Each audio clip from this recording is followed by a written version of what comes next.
Assalamualaikum warahmatullahi wabarakatuh. Selamat pagi kawan-kawan, ketemu lagi. Jadi kita berada di pertemuan ketiga di mata kuliah Teknologi Pengolahan Pangan. Hari ini kita akan membahas bagaimana kita membuat produk mie, baik yang menggunakan bahan baku terigu maupun non terigu. Proses pembuatannya sangat berbeda dan kawan-kawan mahasiswa harus tahu di mana perbedaannya, sehingga nanti kawan-kawan mahasiswa bisa meneliti atau membuat usaha produk mie dengan tidak salah dalam penggunaan teknologinya. Di awal nanti kita akan diskusi tentang bagaimana membuat mie dari terigu dan klasifikasinya. Kemudian nanti kita akan membuat mie dari tepung yang non terigu, dan terakhir kita akan membuat produk mie dari pati yang di masyarakat dikenal sebagai soun atau bihun. Saya sajikan di slide tentang diagram alir klasifikasi produk mie yang menggunakan bahan baku terigu. Proses awalnya itu sama, yaitu membuat mie mentah. Dan kalau mie mentah itu kemudian kita rebus, biasanya dengan ditambahkan minyak, jadilah mie basah, atau kadang orang nyebutnya Hokkien noodle. Dan kalau mie mentah tadi dipotong-potong dan di oven menjadi mie kering, dan kalau dia digoreng menjadi fried noodle. Tapi dua yang tadi tidak populer di Indonesia. Yang populer setelah mie mentah jadi, dia dikukus, kemudian setelah dikukus dia di oven menjadi dried instant noodle, atau dia digoreng menjadi fried instant noodle. Pada pembuatan mie mentah, bahan baku utamanya sebenarnya hanya ada 3, yaitu terigu, garam, dan air.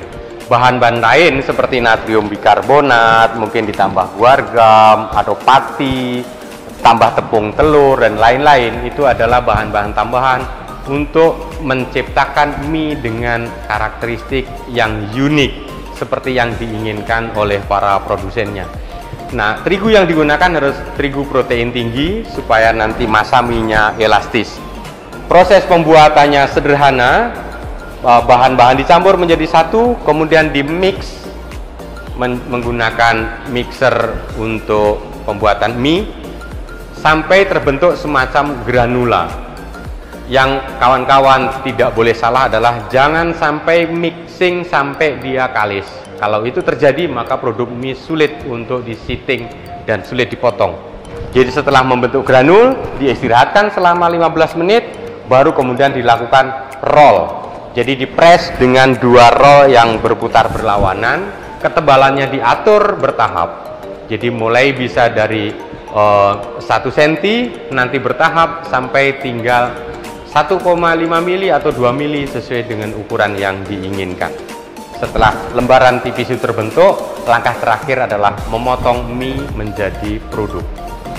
Secara prinsip, kalau mie mentah sudah selesai dibuat, mie tadi kemudian direbus dengan ditambah minyak makan, jadilah mie basah seperti yang kita kenal di tukang bakso. Itu adalah mie basah. Nah, kemudian kalau mie mentah tadi kita kukus dan kita keringkan, jadilah dia dried instant noodle, tapi di masyarakat lebih dikenal sebagai mie kering saja. Nah, sedangkan kalau mie mentah tadi prosesnya kita kukus dan kemudian digoreng, jadilah dia fried instant noodle, atau kita kenal sebagai mie instan yang banyak beredar di masyarakat. Nah, berikut saya tampilkan tabel perbedaan antara mie terigu, mie dari tepung non terigu, dan mie dari pati non terigu, serta ada mie dari sagu basah yang ada di Riau. Kawan-kawan mahasiswa harus tahu betul perbedaan ini. Yang pertama, mie terigu itu mengandalkan gluten atau komposisi gliadin glutenin yang mampu membentuk gluten, ya, membentuk adonan yang elastis. Prosesnya harus dalam kondisi dingin, karena kalau dia panas, proteinnya rusak, maka kinerja dari gluten akan terganggu, mie-nya tidak akan bagus. Alat yang digunakan adalah seating. Ingat, kata kuncinya prosesnya harus dingin dan mengandalkan protein. Sedangkan mie non terigu itu prosesnya harus panas. Kemudian dia mengandalkan gelatinisasi dan retrogradasi. khusus untuk mie dari tepung mengandalkan juga satu lagi aspek, yaitu ruptur atau penghancuran granula tepung. Dan ini berbeda dari mie yang dari pati. Untuk mie dari tepung, alatnya bisa menggunakan extruder ulir yang dilengkapi dengan pemanas atau extruder ulir yang pasta. Nanti prosesnya akan sedikit berbeda. Sedangkan kalau mie yang dari pati seperti soun dan bihun itu menggunakan extruder tipe piston. Apa itu mekanisme gelatinisasi dan ruptur? Sederhananya begini kawan-kawan. Kalau kawan-kawan mahasiswa ini makan singkong rebus, dia itu sudah tergelatinisasi. Tetapi singkong yang sudah matang karena rebus tadi, kalau kita pisah dia, maka mudah terpisah. Tapi kalau singkong tadi dalam kondisi panas, kemudian kita tumbuk, maka terjadi ruptur pada granula tepung dan adonan dari singkong yang direbus tadi akan membentuk massa yang elastis atau tidak gampang patah. Saya akan kasih ilustrasi menggunakan tepung jagung. Nah, ini saya kasih ilustrasi apa itu yang dimaksud dengan ruptur atau penghancuran granula tepung. Ini adalah tepung jagung yang sudah matang dan masih dalam kondisi panas. Dia bentuknya mawur. Kalau tidak kita beri tekanan, dia akan seperti ini saja. Tapi kalau kita beri tekanan dia, saya akan tunjukkan, meskipun ini tekanannya tidak kuat, tapi kawan-kawan harus tahu ilustrasi ini. Kalau kita kasih dia tekanan yang kuat, maka dia akan membentuk massa yang menyatu. Semakin kuat tekanannya, maka massa itu akan semakin elastis. Kenapa? Karena terjadi penghancuran granula tepung dan dia akan melepaskan amilosa dan amilopektin dari pati sehingga akan membentuk mie yang elastis. Kalau ini gampang patah, kenapa? Karena tekanannya kurang kuat. Tapi kawan-kawan mahasiswa bisa tahu dengan diberikan tekanan, maka dia tidak lagi mawur, tetapi dia membentuk massa yang sudah relatif elastis. Itu prinsip pembuatan mie dari tepung non terigu, baik dari beras, dari sorghum maupun dari jagung. Jadi ilustrasi tadi menunjukkan pada kawan-kawan mahasiswa, kalau semakin tinggi tekanan yang diberikan, ruptur akan semakin kuat, granula tepung akan semakin hancur dan massa akan elastis. Demikian juga dengan orang membuat getuk. Jadi dari singkong yang matang ditumbuk, maka akan terjadi ruptur sehingga singkongnya itu akan lengket. Itulah prinsip utama pembuatan mie dari tepung non terigu. Oke, bahan baku seperti apa yang bisa digunakan untuk membuat mie non terigu? Jadi syarat utama dari bahan baku itu harus mengandung amilosa yang cukup tinggi, yaitu di atas 20%. Semakin tinggi amilosa semakin bagus. Baik untuk mie yang berasal dari tepung maupun dari pati. Apa contohnya? Misalnya tepung jagung atau tepung beras perah atau sorghum yang amilosanya di atas 20%. Itu bagus untuk bikin mie non terigu. Atau kalau dari pati, misalnya pati yang dari sagunya sagu rawa ya, sagu metroksilon, kemudian pati kacang hijau dan pati ubi banggai. Kalau sagunya itu sagu aren, dia tidak bisa digunakan untuk membuat soun karena amilosanya terlalu rendah. Ada penelitian dari Tam et al. Tahun 2004, di mana pada penelitian tersebut dia menjelaskan bahwa yang bagus untuk dibuat soun jagung adalah pati jagung yang memiliki amilosa sekitar 25-28%. Tam et al. Mengatakan bahwa pati jagung yang tinggi amilosa di atas 40% itu tidak bagus untuk membuat soun. Tetapi saya sendiri dengan mahasiswa bimbingan saya membuat pati dari ubi banggai yang memiliki kandungan amilosa sekitar 60% dan itu bagus sekali. Nah, apa saja yang tidak bisa digunakan untuk membuat mie, kawan-kawan harus tahu supaya nanti tidak capek kalau mau riset. Yang pertama, kalau amilosanya terlalu rendah. Ya, seperti apa misalnya jagung pulut atau jagung ketan, jagung manis karena patinya terlalu sedikit, atau pati singkong, pati dari sagu aren dan lain-lain. Itu sulit sekali untuk dibuat menjadi produk mie. Saya jelaskan bagaimana membuat mie dari jagung menggunakan extruder pencetak. Apa yang saya maksud dengan extruder pencetak? Extruder yang tidak dilengkapi dengan pemanas. Jadi prosesnya, sebelum adonan itu masuk ke pencetak, dia harus dicampur dengan air dan garam, kemudian dikukus. Apa fungsinya dikukus? Fungsinya adalah untuk gelatinisasi. Nah, tadi ingat ya bahwa untuk membuat mie dari tepung itu membutuhkan 3 aspek, yaitu gelatinisasi, retrogradasi, dan ruptur. Gelatinisasi kita peroleh dengan cara mengukus adonan, kemudian ruptur kita peroleh dengan cara melewatkan dia pada extruder ulir pencetak, dan retrogradasi kita peroleh setelah dia jadi produk mie, itu kita diamkan, dia dingin, terjadilah retrogradasi. Nah, pengukusan diulang 2 kali. Yang pertama sebelum dicetak, kemudian setelah jadi mie dia dikukus kembali untuk menyempurnakan proses gelatinisasi. Berikut adalah ilustrasi pembuatan mie jagung dengan ekstrusi pencetak. Jadi pada extruder tersebut tidak dilengkapi dengan pemanas. Nah, untuk mie dari tepung jagung, satu-satunya alat yang bisa digunakan untuk membuat adalah extruder seperti di belakang saya ini. Nah, ini kategorinya extruder yang disebut orang sebagai cooking forming extruder atau extruder pemasak dan pencetak. Nah, pada extruder yang seperti ini, bahan-bahan dalam keadaan mentah dimasukkan ke dalam extruder, nanti keluar sudah menjadi mie yang matang dan matriks strukturnya sudah kokoh. Sedangkan ada alat satu lagi, yaitu extruder pencetak.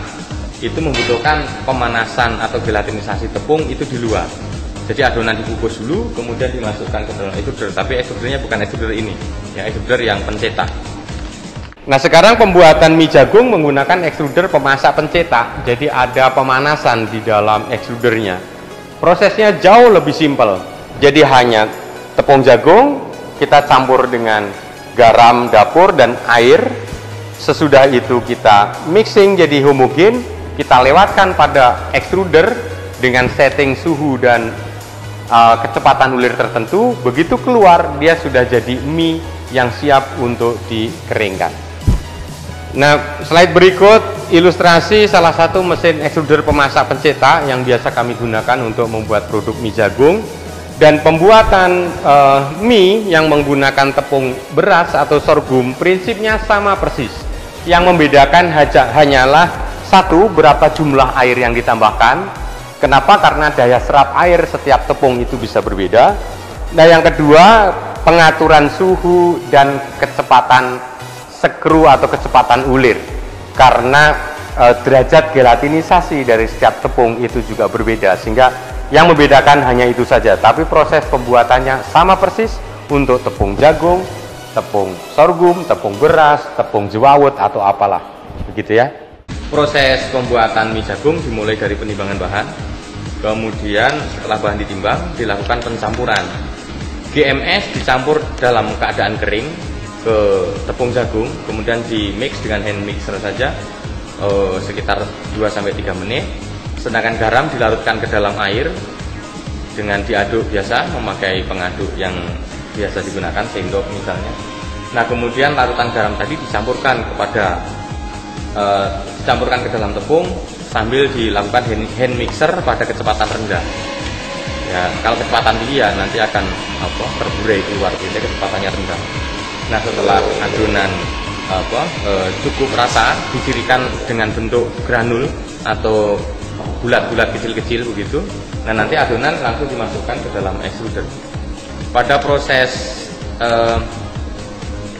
menggunakan extruder ini, kecepatan yang dipasang adalah 75 rpm dengan suhu pada keempat zona yang ada itu dipasang 90 derajat Celcius. Nah, kecepatan maupun suhu itu nanti sebenarnya akan tergantung kepada rasio kompresi yang kita tetapkan, karena ada beberapa daya yang bisa digunakan. Misalnya mie yang ukuran besar, maka nanti kecepatannya berbeda. Nah, pada kecepatan 75 rpm pada produksi rutin yang dilakukan, ini dayanya berukuran diameter 1,2 mili atau 1,2 sampai 1,5 mili. Nah, kemudian setelah jadi maka mie-nya dibentuk menjadi kotak seperti mie normal. Kemudian dikeringkan menggunakan kering angin selama sekitar 12 sampai 15 jam. Nah, ada satu lagi proses pembuatan mie jagung yang bisa menggunakan teknik sitting atau calendering, menggunakan peralatan dari terigu. Bagaimana caranya supaya bisa?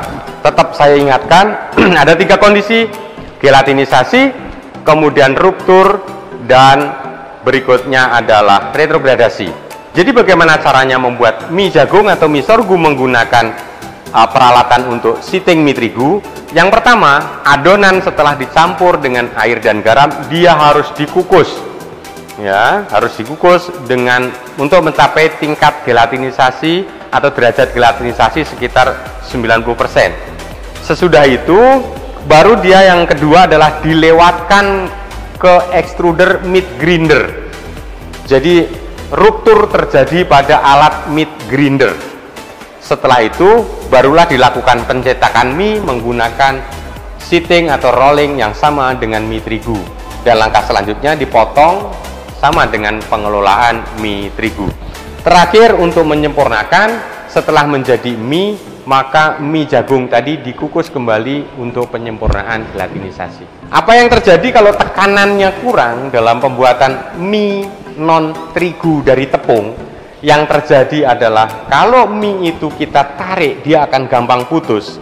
Kalau kita rebus, dia akan gampang hancur atau cooking loss-nya terlalu tinggi.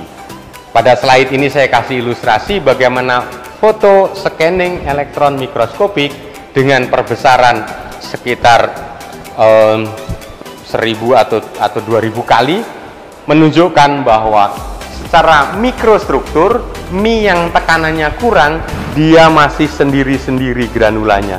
Tapi kalau tekanannya cukup, mie itu akan menyatu sehingga dia sulit untuk patah ketika direbus dan dikonsumsi. Berikutnya adalah pembuatan mie dari pati. Soun dan bihun mirip sekali. Nah, ada proses ideal dalam pembuatan mie pati. Proses idealnya adalah sebagian pati kering, biasanya 90-95%. Yang 5-10% ini dikasih air, bisa 1:9 atau 1:10, dan dimasak sampai dia mengental atau tergelatinisasi. Kalau sudah, keduanya dicampurkan, diadon, dan di press menggunakan piston extruder. Nanti akan melalui lubang-lubang kecil, dia jatuh ke dalam air. Nah, untaian soun yang terbentuk akan ditampung menggunakan air panas untuk penyempurnaan gelatinisasi, kemudian dipindahkan ke air dingin, masuk ke proses pembekuan, dilanjutkan dengan proses pencairan atau defrosting, habis itu pengeringan, jadilah dia soun. Itu proses ideal. Nah, pada praktek di industri, proses itu menjadi lebih sederhana. Kalau proses pembuatan soun di masyarakat atau di industri tidak sesuai dengan kondisi ideal, karena hampir semua industri soun di Indonesia proses pembekuan mie setelah dia selesai dicetak. Bagaimana pembuatan soun di masyarakat atau bihun? Biasanya pati kering dicampur dengan air perbandingan tertentu, bisa 1:1 atau 3:2 begitu ya. Kemudian dipanaskan sambil diaduk. Nah, setelah mencapai kematangan tertentu, maka dia masuk kepada piston extruder, dia di extrude, ditekan, untaian soun ditampung di rak pengering, kemudian langsung dikeringkan di matahari. Dan kalau udah kering dikemas. Itu praktek yang banyak terjadi di masyarakat. Nah, ada satu lagi pengolahan mie dari sagu basah yang saya temui di Kepulauan Meranti ya, di Riau. Jadi sagu basah dari hasil pengendapan di kilang sagu itu dibentuk bola, beratnya sekitar 1,5 kilo sampai 2 kilo. Kemudian dia dimasak di wajan sampai permukaan dari bola tadi tergelatinisasi. Kalau sudah dimasak 6 atau 7 menit sudah tergelatinisasi, bola sagu tadi kemudian dipotong, diadon sambil dikasih air panas, secara manual diadon sehingga membentuk massa yang relatif elastis. Setelah itu massa yang elastis tadi dipotong, kemudian di roll. Rollnya bisa pakai manual, tetapi sekarang kebanyakan sudah menggunakan roll yang untuk industri rumah tangga itu. Nah, setelah dia jadi adonan yang pipih, dia direbus kembali untuk penyempurnaan gelatinisasi, kemudian diangkat dan dikering anginkan di dalam ruangan yang terhindar dari matahari selama 12-24 jam, dan besoknya lembaran yang sudah kenyal itu kemudian dipotong menjadi mie, dan mie sagu siap dijual. Mie-nya bukan mie kering, tetapi mie dalam kondisi semi basah. Kawan-kawan mahasiswa, pada akhir kuliah ini saya ingin memberikan penekanan lagi bahwa mie terigu dengan mie non terigu itu dua proses yang sangat bertentangan. Substitusi mie non terigu pada mie terigu akan membuat kinerja gluten terganggu. Sehingga silakan dibaca semua riset tentang substitusi yang ada di Indonesia, pasti akan berbunyi semakin tinggi substitusi, mutu produk semakin jelek. Nah, kenapa begitu? Karena mie terigu prosesnya harus dingin, mie non terigu prosesnya harus panas. Begitu digabung, sulit untuk mencari proses yang menggabungkan antara panas dan dingin. Nah, kalau untuk pembuatan mie non terigu, syarat yang dibutuhkan adalah gelatinisasi, kemudian retrogradasi, dan yang kalau berbahan baku tepung, dia harus mengalami ruptur granula tepung melalui proses kompresi dan shear stress. Ini kompresi, ini shear stress, ya.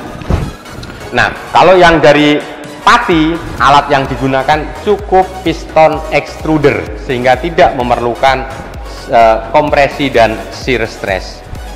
Mie jagung atau mie sorghum atau mie beras bisa dibuat dengan peralatan untuk sitting mie terigu, asalkan ditambah satu proses lagi, yaitu pengukusan adonan dan penghancuran granula tepung menggunakan meat grinder. Semoga kawan-kawan jadi paham, bisa mengembangkan riset atau industri mie non terigu sehingga diversifikasi pangan bisa tercapai melalui pembuatan mie non terigu. Salam Indonesia.